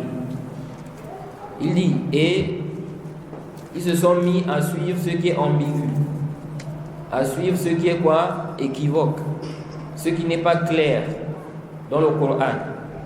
Et ils ont interprété cela par des interprétations autres que leur interprétation correcte, sans connaître le sens en réalité et sans être enracinés dans la science. Vous allez voir que les Khawarij là, quand vous observez bien, vous allez voir que ce sont des gens ignorants. C'est comme les takfiris. Les takfiris en général, vous allez voir que ce sont des gens, ils ignorent des choses de base, des choses simples. Mais les questions de takfir là, la façon dont ils sont plongés dans ça là, vous-même vous êtes même étonné. Mais quand vous allez aller dans des questions de base, des questions simples qu'un musulman ordinaire doit connaître, vous allez voir quoi, ils sont ignorants dans ça. Pourquoi? Parce que généralement ils se concentrent plus sur les questions de takfir. Donc eux ils sont dans ça, les masaïl là, takfir. Ils sont plus dans ça. Maintenant les autres questions là, c'est des juhal dans ça. Ok? Il y en a même, vous allez rentrer dans les questions des asma as-sifat, il est ignorant là-bas. Vous voyez? Vous allez rentrer même dans des questions de tahara, la purification, il est ignorant. Dans plein de choses. Mais le takfir là, il va te dire, kaza, tel savant a dit, il est très très motivé et très très chaud dans cela. Non, donc le cheikh a dit quoi? Il dit ici, il dit sans être enraciné dans la science, ni, n'est-ce pas, ils n'ont suivi la sunna, ni ils sont revenus vers le groupe des musulmans, ceux-là qui comprennent le Coran. Ok? Souvent c'est ça, ils interprètent cela selon leur compréhension, au lieu de revenir à la compréhension des salaf, à la compréhension des gens de la sunna. Non. طيب. وقال أيضا من المجموع المذكور فإن الأئمة متفقون على ذم الخوارج وتضليلهم وإنما تنازعوا في تكفيرهم على قولين مشهورين لكنه ذكر في الجزء السابع في صفحة 217 أنه لم يكن في الصحابة من يكفرهم لا علي بن أبي طالب ولا غيره بل حكموا فيهم بحكمهم في المسلمين الظالمين المعتدين كما ذكرت الآثار عنهم بذلك في غير هذا الموضع. نعم كويس. نعم طيب. أن هذا أن هذا هو المنصوص عن الأئمة كأحمد وغيره. نعم. Ensuite, il dit ici là que cependant, il dit le cheikh au l'islam a dit dans le Majmou', toujours dans le Majmou', il a dit les imams sont unanimes sur le fait de blâmer les Khawarij et sur le fait de dire qu'ils sont égarés. Ok? Il n'y a pas de divergence, que les Khawarij sont égarés. Il dit, cependant, ils ont divergé sur leur mécréance, leur takfir. Est-ce qu'on les déclare mécréants? Il dit, ils ont divergé en deux paroles connues. Ok? Ensuite, le cheikh dit, cependant, il a dit, donc, le cheikh au l'islam, le cheikh Ibn Uthaymin dit, cependant, le cheikh au l'islam a dit, il n'y avait pas parmi les compagnons, n'est-ce pas, un compagnon qui a déclaré mécréant les Khawarij. Ok? Il dit que ce soit Ali ibn Abi Talib ou autre que lui. Plutôt, ils leur ont donné, n'est-ce pas, le jugement des musulmans injustes, transgresseurs. Ok? Comme cela a été cité dans des athars qui sont rapportés n'est-ce pas, dans des endroits autres ici. Ok? Ensuite, le cheikh a dit, et c'est ce qui est, donc il dit qu'Ibn Taymiyyah a dit, c'est ce qui est connu, qui est mentionné de l'imam Ahmed ou des imams tels que Ahmed et autres que lui. Ok? C'est-à-dire le fait de ne pas déclarer mécréants les Khawarij. Ici là, il a dit que le cheikh au l'islam a dit aucun compagnon n'a fait le takfir des Khawarij. Ok? Ça c'est parmi les arguments des savants qui ont dit que les Khawarij ne sont pas mécréants. Parmi ces arguments, ils ont dit que les compagnons étaient unanimes, que les Khawarij ne sont pas mécréants. Que les Khawarij ne sont pas mécréants. Et on cite un athar de Ali par rapport à cela, mais Ibn Hajar, je crois que c'est Ibn Hajar, il a débattu sur l'authenticité de ce athar-là. Ok? Et lui, il a mentionné, n'est-ce pas, qu'on ne peut pas dire que les compagnons étaient unanimes sur la non-mécréance des Khawarij. Ok? Et aussi, c'est rapporté d'un compagnon, Abu Umama al-Bahili. C'est rapporté de lui qu'il a déclaré mécréant les Khawarij. C'est ce qui est apparent de ses propos. Et j'ai lu le cheikh Ali Adam al-Éthiopie dans son explication du Sahih Muslim, quand il a parlé du sujet là. Je crois que c'est dans le Sahih Muslim. Si ce n'est pas dans le Sahih Muslim, c'est dans son explication de Nasa'i. Entre les deux là. Quand il a parlé de la question là, il a mentionné ce athar de Abu Umama al-Bahili. Et lui, il a vu, n'est-ce pas, que ce compagnon-là voyait que les Khawarij sont mécréants. Et il a expliqué qu'à partir de là, on ne peut plus dire que les compagnons étaient unanimes. Que les Khawarij ne sont pas mécréants. Ok? Parce que si on a déjà même un compagnon qui a contredit, on ne peut plus dire qu'il y a quoi? Il y a ijma'. Parce que le ijma', c'est-à-dire ils sont tous d'accord. Mais s'il y a un qui n'est pas d'accord, on ne dit pas qu'ils sont unanimes. Ok? Donc le cheikh, lui, il a vu que ça vient montrer que certains savants qui ont dit qu'il y a consensus, ça ne tient pas. Et ça, c'est parmi les choses qui permettent de contester un consensus. Ok? Lorsqu'on prétend un consensus, parmi les choses qui permettent de contester ça, c'est le fait de trouver ou de prouver qu'il y a un savant qui a contredit. Ok? Si par exemple on prétend un consensus de tous les savants, prouver qu'il y a un savant qui a contredit montre qu'il n'y a pas quoi? Consensus. Si on prétend un consensus des salafs, prouver qu'il y a un salaf qui a contredit, ça vient faire quoi? Ça rend caduque la prétention du consensus. Mais si par exemple on dit qu'il y a un consensus des salafs, et puis on voit qu'il y a un savant qui a contredit, mais après l'époque des salafs, ici là ça ne vient pas rendre caduque le consensus là. Ok? Parce que ça c'est venu après quoi? après le consensus. Donc on ne prend pas ça en compte. Après, comment on va se comporter avec le savant qui a contredit, ça c'est une autre question. Ok? On peut dire, on ne prend pas en compte cette divergence-là.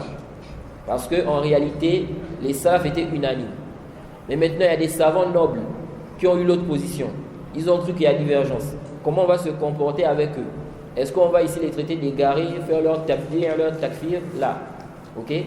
Même si on va dire que la position, on dit quoi? Que cette position-là, on ne suit pas ça. C'est une erreur. Ok? Non. Donc il a dit ici quoi? Il dit ici que les imams sont unanimes sur le fait de blâmer les Khawarij. Ok? Et le fait de les déclarer égarés. Cependant, ils ont divergé sur leur mécréance en deux avis. Et là-dedans, il a dit quoi? Que c'est rapporté des compagnons qui n'ont pas fait le takfir des Khawarij. Ok? Et tu as déjà su ce qu'il en est par rapport à cela. Wallahu a'lam, par rapport à cette divergence. Est-ce que vraiment on va confirmer cette divergence entre les compagnons, oui ou non? Non.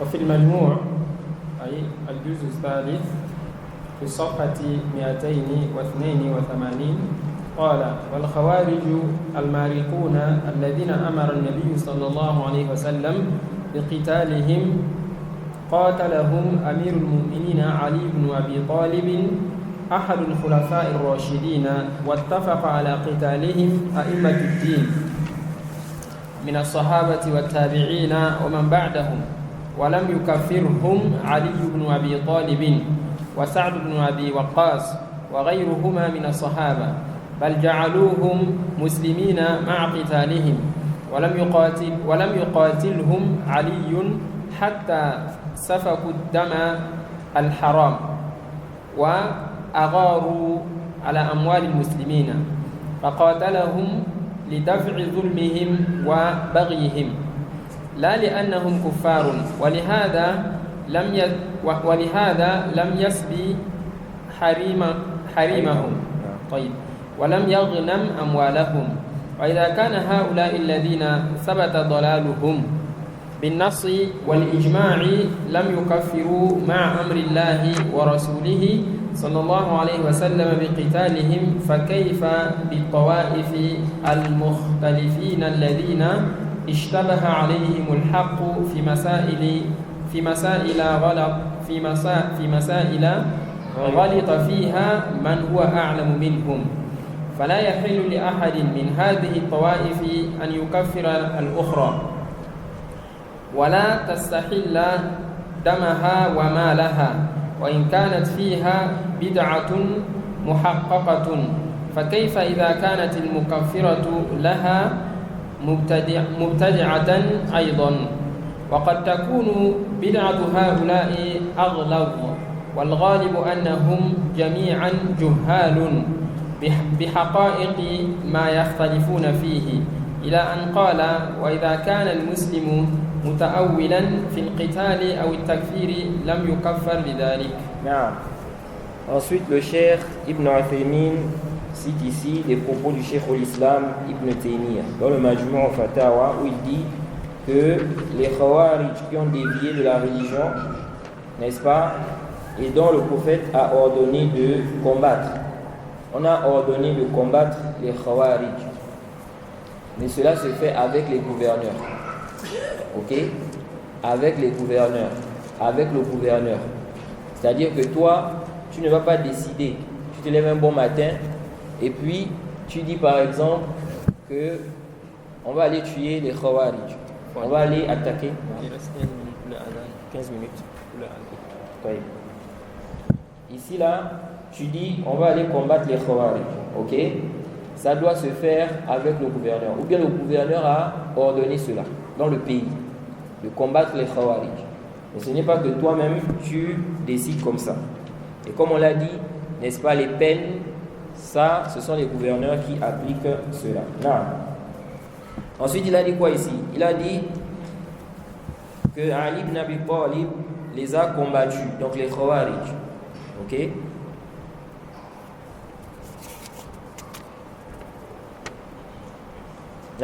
Il dit Ali ibn Abi Talib les a combattus, l'un des 4 califes, ou bien l'un des califes bien guidés.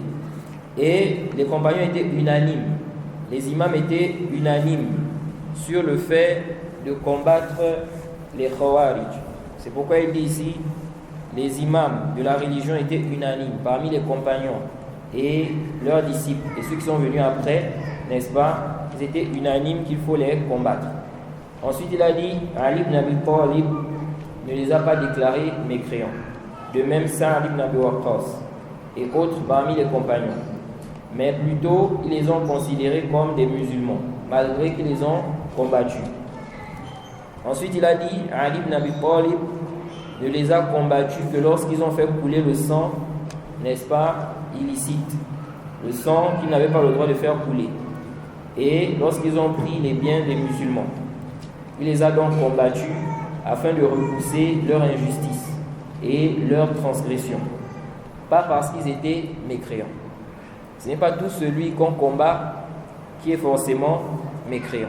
On peut combattre quelqu'un, n'est-ce pas? Ça ne veut pas dire qu'il est mécréant. Ok? Non. Il dit ensuite, c'est pour cela, il n'a pas fait quoi? C'est pour cela il n'a pas pris leurs femmes en captivité, ni pris leurs biens et considéré cela comme butin. Ok? Ensuite il a dit, si maintenant ceux-là, dont l'égarement est confirmé dans les textes et par consensus, ok, ils n'ont pas été déclarés mécréants, malgré l'ordre d'Allah et de son messager de les combattre. Alors, quelle est donc la situation? Des groupes qui divergent, ok, mais dont la vérité est confuse pour eux, ok, dans des questions, n'est-ce pas, sur lesquelles ceux qui sont plus savants qu'eux se sont trompés, ok, donc ils sont en divergence. Ceux qui sont plus savants qu'eux là, ils se sont trompés dans ces questions-là. Maintenant, eux, ils divergent entre eux. Et cette divergence-là fait maintenant qu'ils se déclarent mécréants entre eux. Ceux-là sont mécréants. Ceux-là sont mécréants. Donc, Ibn Taymiyyah a dit, regardez le cas des Khawarij. Leur égarement est confirmé par les textes, par consensus. Mais s'ils n'ont pas été déclarés mécréants, malgré qu'on a demandé de les combattre, que dire du cas des gens qui sont dans des shubhat? Ils ont des ambiguïtés. Ok? Le cheikh dit ici là, il n'est permis à personne, parmi ces groupes, de déclarer l'autre groupe mécréant, ou bien de rendre licite son sang, ou bien ses biens, même si l'autre groupe est dans une innovation qui est prouvée. Il dit, et qu'en est-il? Quel sera le cas si ceux qui font le takfir là, eux-mêmes ils sont aussi innovateurs? Ok? Donc ils font le takfir des autres, mais eux-mêmes aussi ils sont innovateurs. Ok? Parfois il y a des gens comme ça. Vous voyez, ils se font le takfir entre eux, mais les deux sont innovateurs. Celui-là est innovateur, celui-là est innovateur. Le cheikh dit ici, il se peut même que celui qui fait le takfir là, son innovation soit pire. Ok? Ensuite, il a dit, le plus souvent, ils sont tous ignorants des réalités, n'est-ce pas, de ce sur quoi ils divergent. Jusqu'à ce qu'il ait dit, n'est-ce pas, si le musulman a mal interprété quelque chose, ok, et cela l'a poussé au combat, ou bien à voir qu'on peut combattre un tel, ou bien il a fait le takfir à cause d'une mauvaise interprétation, on ne le déclare pas mécréant à cause de cela, même s'il est en erreur. Ok? Non. Non, donc on va prendre les questions. Donc on s'arrête là. On va prendre, n'est-ce pas, les questions bi'iznillahi ta'ala. Mais avant de répondre aux questions, il y a une question ici. Cette question a été posée hier. Je n'avais pas bien saisi la question. Ok? Et ça aussi, c'est important. Lorsque vous posez les questions là, parfois vous pouvez poser la question. Celui qui répond, il n'a pas bien compris votre question. Lui, il a compris ça autrement. Ok? Donc quand il va répondre là, quand toi tu écoutes la réponse, si tu te rends compte qu'il n'a pas compris, il faut faire quoi? Il faut attirer son attention. Ok? Une fois je lisais, une fatwa du Cheikh Rabi, quelqu'un lui a posé une question. Il a donné la réponse. Mais la réponse qu'il a donnée, ce n'était pas, n'est-ce pas, par rapport à ce qui a été posé. Lui, il a donné une autre réponse. Ok? Et lorsqu'il a terminé, ceux qui ont posé la question ont dit quoi? Que leur question, ce n'est pas sur ça. C'est plutôt sur ceci, sur cela. Ensuite, le cheikh a répondu. Ok? Donc ça peut arriver. Donc, c'est souvent important de faire attention par rapport à cela. Non. Donc, quelqu'un a posé une question ici, là. Quelqu'un a demandé, il a dit, quel est le statut des enfants impubères des mécréants? Peut-on déduire de la parole du prophète où il loue Allah d'avoir sauvé le petit juif du feu de l'enfer pour avoir prononcé la shahada avant de mourir, que les enfants des mécréants sont mécréants à l'absolu? Ok? Dans la question, quand la question était posée, moi je pensais qu'il était en train de parler du jugement de l'enfant dans l'au-delà. Ok? C'est-à-dire, est-ce qu'on va dire que ces enfants-là seront en enfer? Ok?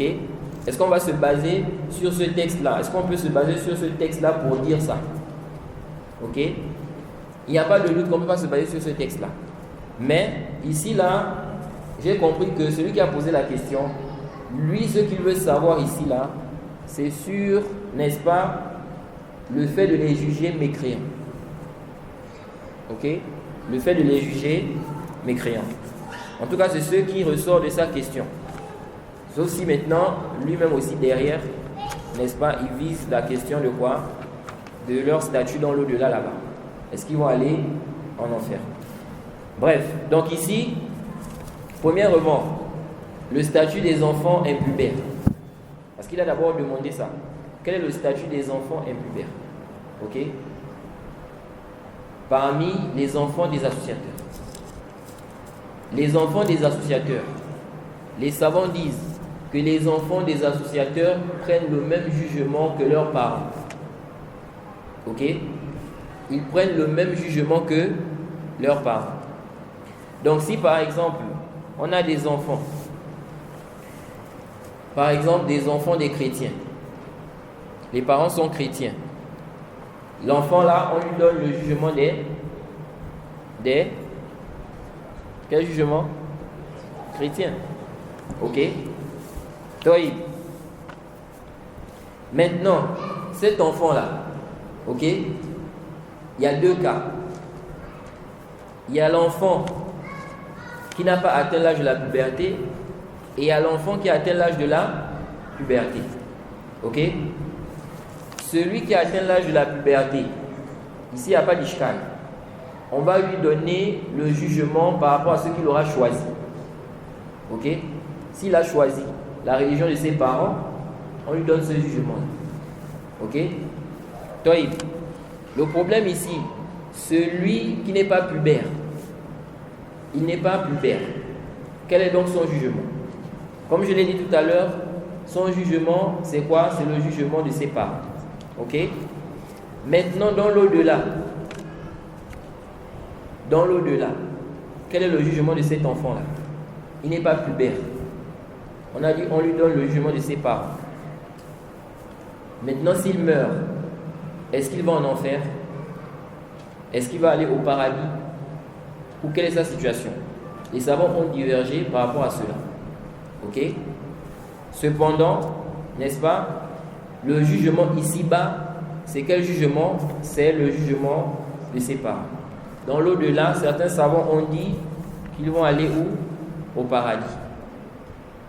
Ils vont au paradis.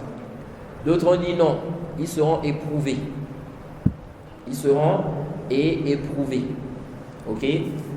Et d'autres ont même dit qu'ils iront en enfer. Ok? Il n'y a pas de doute que le fait de dire qu'ils iront en enfer, c'est complètement batiloun, c'est caduc. Ok?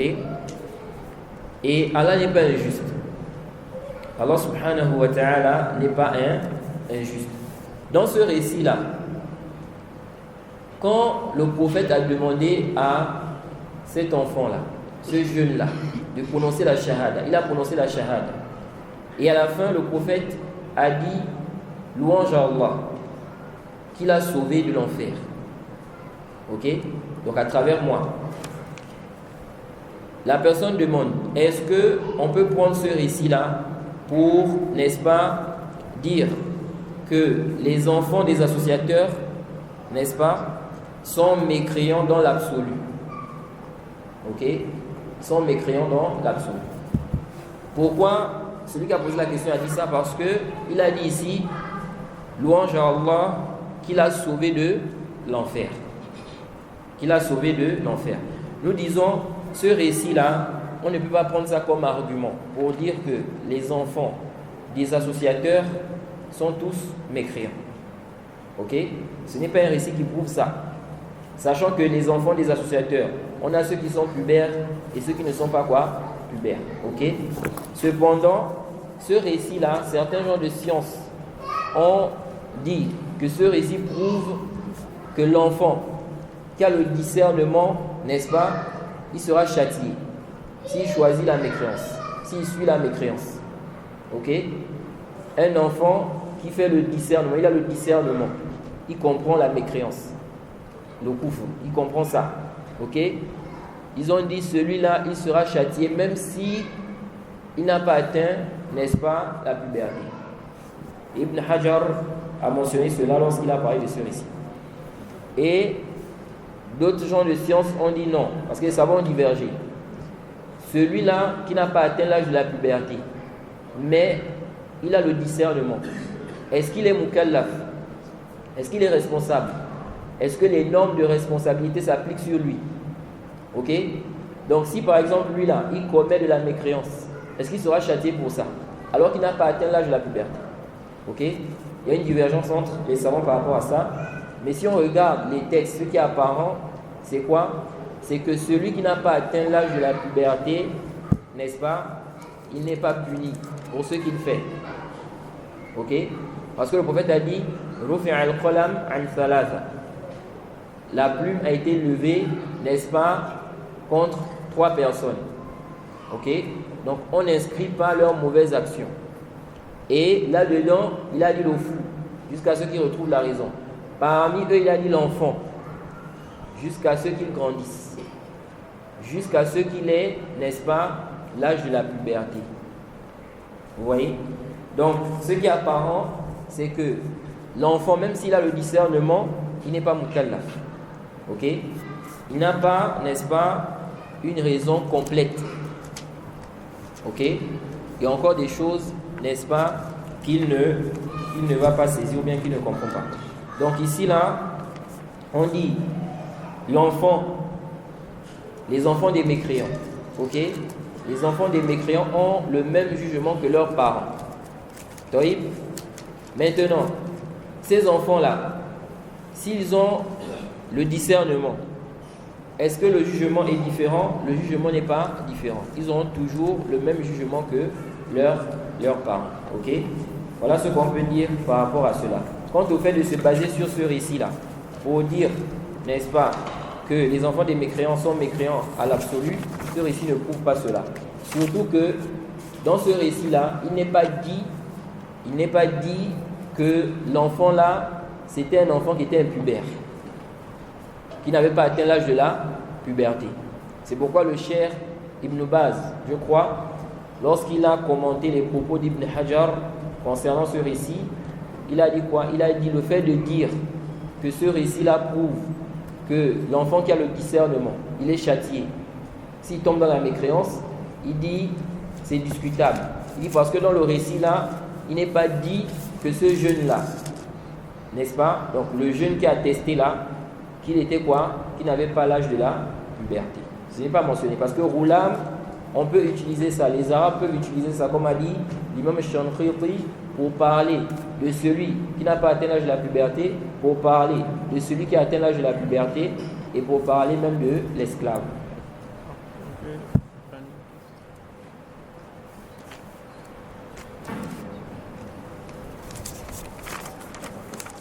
Donc, la première question qui nous est parvenue, après ça, quelle heure 35.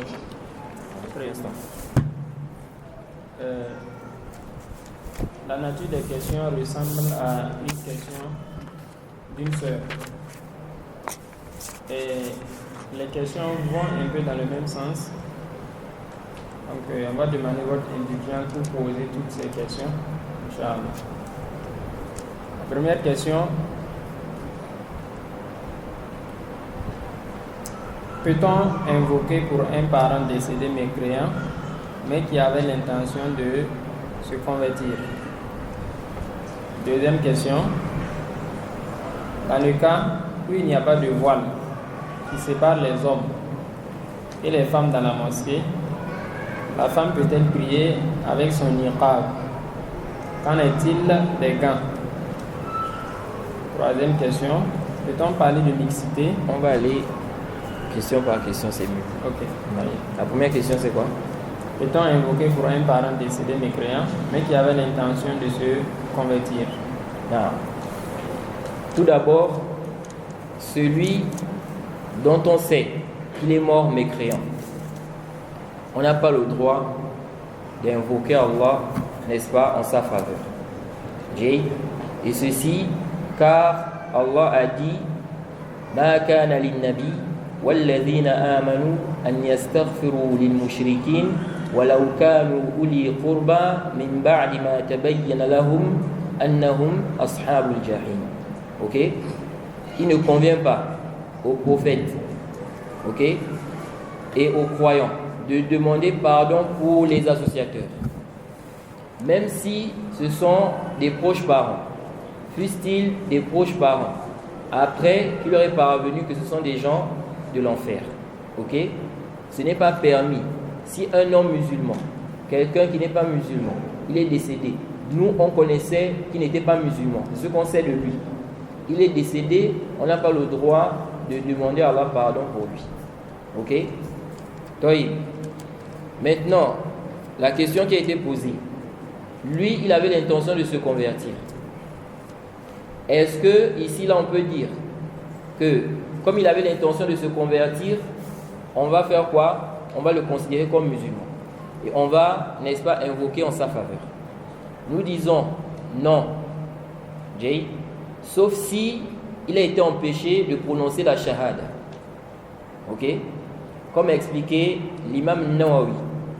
L'imam Nawawi, dans son explication du Sahih Muslim, il a évoqué que les savants sont unanimes que celui qui ne prononce pas les deux attestations, il n'est pas musulman. Celui qui ne prononce pas la shahada, il n'est pas musulman. Et il a expliqué, il a dit sauf si il était dans l'incapacité de prononcer cela. Comme celui-là, par exemple, qui ne parle pas. Ok? Ensuite, il a dit, ou bien celui qui a été incapable de le faire à cause d'une mort immédiate. Ok? Donc, il avait l'intention de prononcer la shahada, mais il est mort. Ok? Au moment où il voulait, il est mort. Celui-là, on va le considérer comme musulman, même s'il n'a pas prononcé. Parce que ici, là, qu'est-ce qui a empêché ça? C'est la mort. Il était sur le point de prononcer cela. Mais quelqu'un, il a l'intention de se convertir, mais pas tout de suite là. Il est là, il vit, il tourne. Jay. Ensuite, il est mort. Ici, on ne dit pas qu'il est musulman. Ok? On ne dit pas qu'il est musulman. Non. C'est quoi la deuxième question? Dans le cas où il n'y a pas de voile qui sépare les hommes et les femmes, dans la mosquée, la femme peut-elle prier avec son niqab? Qu'en est-il des gants? Non. Beaucoup de savants ont dit la femme ne doit pas prier avec le niqab. Ok? Elle doit, n'est-ce pas, se prosterner sur le sol. Donc, on n'a pas des arguments qui montrent que c'est interdit, n'est-ce pas, de prier avec quoi? Quelque chose sur le visage. Ok? Non. Ensuite, la personne a dit quoi? Et les gants. Et les gants, il n'y a pas de problème aussi. Prier avec les gants, ce n'est pas interdit. Rien n'interdit cela. Non. Peut-on parler de mixité dans le cas où les hommes et les femmes sont dans le même groupe WhatsApp, par exemple? Les hommes et les femmes sont dans le même groupe WhatsApp. Est-ce qu'on peut parler de mixité? Wallahu a'lam, si on peut parler de mixité, mais ce n'est pas bien. Le fait que des hommes et des femmes se retrouvent ensemble dans un même groupe, le groupe WhatsApp. Car ceci est une porte, n'est-ce pas, au fitan. C'est une porte au fitan. Des hommes vont discuter avec des femmes. Ou bien quelqu'un peut prendre le contact d'une sœur. Il parle avec elle en privé. Donc c'est quelque chose qu'il faut éviter. Les femmes dans un groupe et les hommes dans un groupe. De mettre les hommes et les femmes ensemble, c'est quelque chose qui conduit au fitan, au trouble, aux tentations. Now. Et pour terminer, est-ce interdit de communiquer avec un homme qui n'est pas son mahram au téléphone? Now. Là, c'est une très bonne question. Parce que beaucoup de gens ont des incompréhensions sur ce sujet-là. Déjà, est-ce qu'une femme peut parler à un homme étranger? Est-ce qu'un homme étranger peut parler à une femme étrangère? Non, ils parlent ensemble. Ce n'est pas sa femme. Ils ne sont pas parentés. C'est une femme étrangère. Est-ce qu'ils peuvent parler ensemble? Nous disons, il n'y a pas de doute qu'ils peuvent parler. Il n'y a pas de doute qu'ils peuvent quoi? Parler. On n'a pas un dalil qui interdit à une femme de parler à un homme étranger ou bien à un homme étranger de parler à une femme étrangère. Si ici, là, ils sont en train de parler comme un homme parle à un autre homme ou bien comme une femme parle à une autre femme. Par exemple, lui, il veut connaître. Il cherche par exemple l'hôtel. Il voit une femme. Il dit, excusez-moi, est-ce que vous connaissez l'hôtel, n'est-ce pas, qui se nomme, par exemple, je ne sais pas moi, Ramadan, l'hôtel où je suis là-bas. Jay, est-ce que vous connaissez, n'est-ce pas, un hôtel qui a ce nom-là? Et la dame répond, la femme répond, oui, je connais, passez par ici.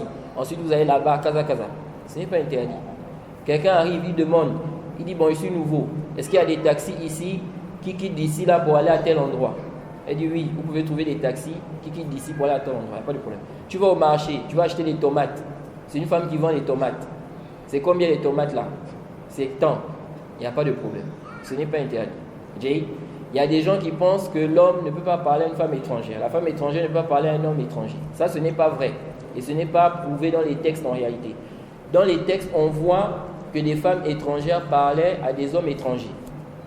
Dans le Coran, lorsqu'Allah dit, parlant des femmes du prophète, lorsque vous leur demandez quelque chose, que cela soit derrière un rideau, un voile, ça veut dire quoi? Qu'ils vont parler ou pas? Ils vont parler. Puisqu'il dit, si vous leur demandez quelque chose, que cela soit derrière un rideau. Donc ils vont parler. Ce n'est pas interdit. Une femme a une question. Elle veut connaître. Au temps du prophète, des gens posaient des questions à Aïcha. Jay, des gens posaient des questions à Aïcha, des hommes qui n'étaient pas quoi? Ce n'étaient pas ses maharim.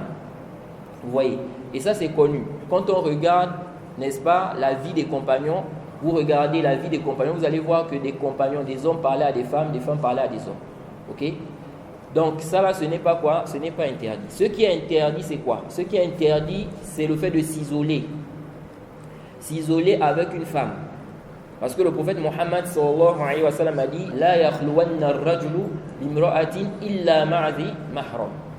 L'homme ne doit pas s'isoler avec une femme étrangère, sauf avec un mahram. Ok? Et dans d'autres textes, n'est-ce pas, c'est confirmé que s'ils sont à partir de 3, c'est permis. Il reste combien de temps pour la prière? 4 minutes. S'ils sont à partir de 3, n'est-ce pas, ce n'est plus de l'isolement. Ok? Un homme, une femme avec un autre homme, il n'y a pas de problème. Le cas par exemple des ascenseurs. Tu rentres dans l'ascenseur, il y a une femme là-bas. En réalité, tu n'as pas le droit. Parce que vous serez isolé. Mais si on a 2 femmes dedans, tu peux rentrer. Ou bien il y a 2 hommes avec une femme, tu peux. À partir de 3, on ne dit plus quoi? Isolé. C'est pourquoi le hadith a dit La yakhluwanna ar-rajulu bimra'atin illa ma'adhi mahram. Un homme ne doit pas s'isoler avec une femme sauf avec un mahram. Ok? Donc l'isolement, c'est lorsqu'on a un homme et une femme, ils sont seuls. Donc si, ici là, n'est-ce pas, ils ne sont pas isolés. Deuxièmement, ils sont en train de parler comme un homme parle à un autre homme, ou bien une femme parle à une autre femme. Ok? Ce ne sont pas des choses, par exemple, intimes. Ok? Donc ce sont des choses naturelles. Comme j'ai pris des exemples ici, le commerce. Ok? Ici, il n'y a pas de problème. Et la femme ne doit pas être complaisante aussi dans le langage. De même aussi l'homme. Donc par exemple, une femme, n'est-ce pas, une femme qui vend des choses. Toi tu appelles. Allô? C'est la femme là qui décroche. Oui, je voudrais savoir, est-ce que vous vendez ceci ou cela? C'est interdit? Ce n'est pas interdit. Ce n'est pas quoi? Interdit, comme dit le cher Ibn Baz, qu'Allah lui fasse miséricorde. Non. Je crois qu'on va s'arrêter là. C'est la dernière question. Subhanakallahumma wa bihamdik. Wa ashhadu an la ilaha illa anta.